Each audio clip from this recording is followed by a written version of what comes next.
Hello mga bay, share ko lang sa inyo no kung paano magbiyak ng durian, lalo na sa mga baguhan at bumili na buo tapos dinala sa bahay. Ganito lang mga bay. Yan, napapansin niyo yung guhit na yan. Yan mga bay, papunta dito sa kanyang dulo yan. Diyan nyo padadaanan ng kutsilyo.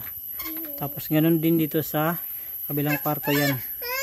May guhit din siya mga bay no. Tapos ganito din sa kabila yan. Halatang halata naman. Yan mga bay. Yan. Kapag nagawa nyo yan mga bay, madali nyo lang mabuksan yung durian.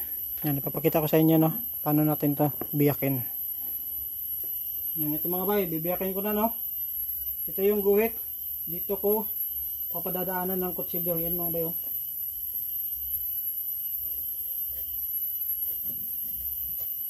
Yan, hanggang dito sa dulo no. Tapos kabilang side.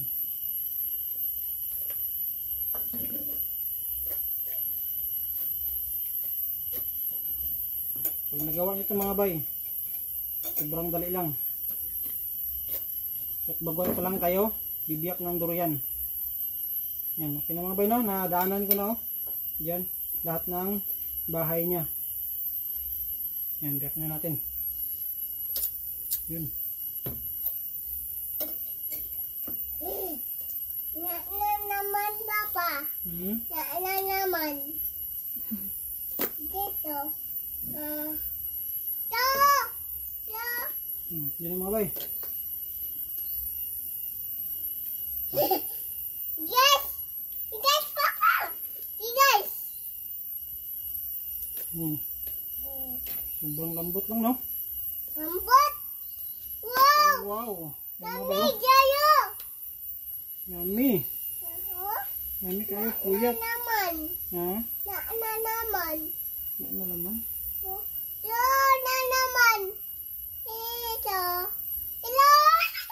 Nama. Yun, ganun lang kadali mga bay. Hello, Basta, dito nyo siya pinadaanan ng kutsilyo yung sa may guhit. Yun. Napakadali lang buksan. Tula, papa. Atin lang mga bay no? Naman. Kain.